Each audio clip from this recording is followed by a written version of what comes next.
छत्तीसगढ़, जिसे देश में धान का कटोरा कहा जाता है, अब उसी प्रदेश में अफीम की खेती को लेकर सियासत गर्मा गई है। दुर्ग के समोदा गांव से सामने आए इस मामले ने विधानसभा तक तूफान खड़ा कर दिया है। विपक्ष सरकार पर संरक्षण देने का आरोप लगा रहा है, तो सरकार कह रही है कि दोषियों पर सख्त कार्रवाई होगी। नमस्कार, आप देख रहे हैं CGNN लाइव और मैं हूं आपके साथ सीमा। दुर्ग जिले के समोदा में कथित अवैध अफीम की खेती का मामला अब राजनीतिक तूल पकड़ता जा रहा है। सोमवार को विधानसभा में इस मुद्दे पर विपक्ष ने स्थगन प्रस्ताव के बाद सत्ता पक्ष और विपक्ष के बीच तीखी बहस देखने को मिली। कांग्रेस नेताओं ने सरकार पर गंभीर आरोप लगाए, वहीं सरकार ने सख्त कार्रवाई का दावा करते हुए विपक्ष के आरोपों को निराधार बताया। नेता प्रतिपक्ष डॉक्टर चरणदास महंत ने सरकार पर गंभीर आरोप लगाते हुए कहा कि समोदा में अवैध अफीम की खेती विनायक ताम्रकार द्वारा की जा रही थी और यह प्रशासन के संरक्षण में हो रहा था।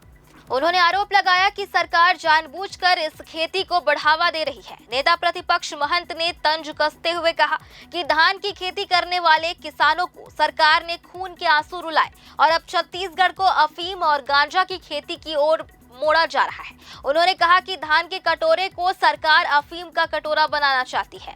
इस मामले की CBI जांच की मांग भी उठाई गई। विनायक ताम्रकर जो कि अफीम की खेती कर रहा था, जो अवैधानिक है, उसको पिछले 4 साल से खेती करने खुद चंद्राकर जी ने स्वीकार किया और ये असंवैधानिक भी है। इसका मतलब ये है कि प्रशासन के सहयोग से, प्रशासन के इच्छा से और प्रशासन के जानकारी में वहाँ खेती हो रही थी और जानबूझकर के सरकार इस खेती को बढ़ावा देना चाहती है, ऐसा हमारा आरोप है। हमारे यहाँ धान के खेती करने वालों को इन्होंने इस वर्ष खून के आंसू रुलाए हैं। पूर्व मुख्यमंत्री भूपेश बघेल ने भी इस मुद्दे पर सरकार को घेरा। उन्होंने कहा कि इस मामले की जानकारी पुलिस प्रशासन को कांग्रेस के एक सरपंच ने दी थी, लेकिन FIR में मुख्य आरोपी के बजाय नौकरों के नाम डाले गए हैं। बघेल ने दावा किया कि गांव के लोग और कलेक्टर भी मान रहे हैं कि खेती विनायक ताम्रकार द्वारा कराई जा रही थी। उन्होंने आरोप लगाया कि खेत में फेंसिंग, बाउंसर और CCTV कैमरे लगे हुए थे, जिससे साफ है कि बड़े स्तर पर खेती हो रही थी। करीब 10 एकड़ जमीन में अफीम की खेती की जा रही थी और अब साक्ष्य मिटाने की कोशिश हो रही है। बघेल ने इस पूरे मामले में कोर्ट की निगरानी में SIT जांच की मांग की। बात का है कि चर्चा क्यों भाग रहे हैं? बचाने के लिए। ये जब से सरकार बनी है, ये सूखा नशा का अड्डा बन गया है। सरकार खुद स्वीकार की है कि हजारों किलो डोडा पकड़ा गया है, अफीम पकड़ा गया है, ब्राउन शुगर पकड़ा गया है, हीरोइन पकड़ा गया है, हजारों लोग जेल में हैं। इसका मतलब ये है कि यहाँ व्यापक पैमाने पे सूखा नशा का ये बाजार बना हुआ है, गढ़ बना हुआ है। और इसलिए हम चाहते हैं कि अभी लगातार विधानसभा में हमारा क्वेश्चन लगा था, आज ये पूरा सत्र है इस सूखा नशा पे कोई समर्पित हो रहा है।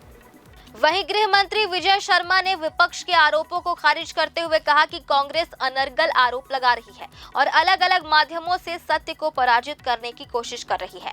उन्होंने बताया कि मुखबिर से सूचना मिलने के बाद पुलिस ने तत्काल कार्रवाई की। मौके पर NCB और FSL सहित अन्य एजेंसियों के अधिकारी भी मौजूद थे।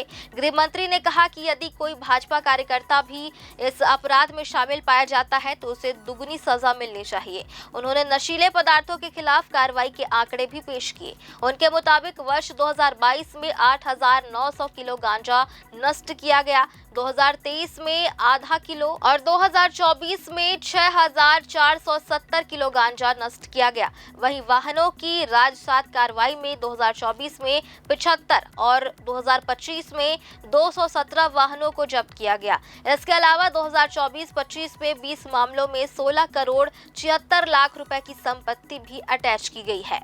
सबको गिरफ्तार किया गया। भाजपा के कार्यकर्ता का विषय आता है, भाजपा का कार्यकर्ता होगा है तो उसको डबल सजा होनी चाहिए, उस पर और सख्ती से कार्रवाई होनी चाहिए। ये भाव लेकर के हम काम करते हैं, इसमें कहीं कोई संशय नहीं है। उसका निलंबन भी हो चुका है, उस पर सख्ती से कार्रवाई भी हो चुकी है, वह जेल भी जा चुका है। इसमें किसी को कुछ कहने की आवश्यकता ऐसी नहीं है। एनडीपीएस के संदर्भ में मैं विशेष रूप से आपसे बताना चाहता हूं और आपके माध्यम से जनता को भी बताना चाहता हूं कि एनडीपीएस एक्ट की तरह के विषय में नष्टीकरण, ये पूरा चार्ट मेरे पास है, मैं आपको उपलब्ध करा दूंगा। नष्टीकरण के लिए 2022 में गांजा 8,900 किलोग्राम नष्ट किया गया, 2023 में 500 ग्राम नष्ट किया, 500 ग्राम आधा किलो नष्ट किया गया और 2024 में नई सरकार बनने के बाद 2,185 प्रकरणों के 64,070 किलोग्राम गांजा नष्ट किया गया। डिफरेंस आप देख लो भाई, 2023 में 500 ग्राम और 2024 में 64,000 किलोग्राम। इधर मुख्यमंत्री विष्णुदेव साय ने पूरे विवाद पर प्रतिक्रिया देते हुए कहा कि प्रदेश में उनकी सरकार बनने के बाद अपराधों के खिलाफ सख्त कार्रवाई की जा रही है। मुख्यमंत्री ने बताया कि अफीम खेती के मामले में आरोपियों को गिरफ्तार कर लिया गया है और एफआईआर दर्ज की जा चुकी है। उन्होंने कहा कि जो भी इस अपराध में शामिल होगा उसके खिलाफ सख्त कार्रवाई की जाएगी। पूरे प्रदेश में कांग्रेस अफीम के मसले को लेकर के प्रदर्शन करने की तैयारी है, क्या कहेंगे सर आप?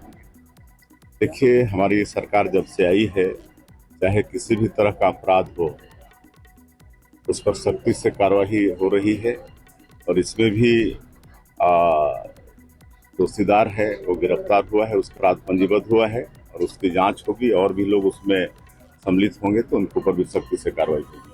अफीम कांड को लेकर प्रदेश की राजनीति गर्मा गई है। विपक्ष इस मुद्दे पर सरकार को घेरने की रणनीति बना रहा है, वहीं सरकार कार्रवाई का हवाला देकर आरोपों को खारिज कर रही है। अब देखना होगा कि जांच में इस मामले की सच्चाई क्या सामने आती है। छत्तीसगढ़ के दुर्ग जिले के समोदा में कथित अफीम की अवैध खेती का मामला अब विधानसभा तक पहुंच गया है। इस मुद्दे पर सत्ता पक्ष और विपक्ष के बीच जोरदार बहस हुई। विपक्ष ने सरकार पर संरक्षण देने का आरोप लगाया, वहीं सरकार ने सख्त कार्रवाई का दावा किया।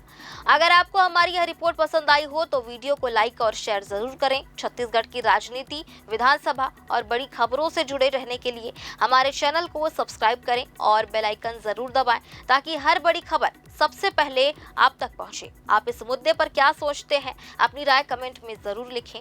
नमस्कार।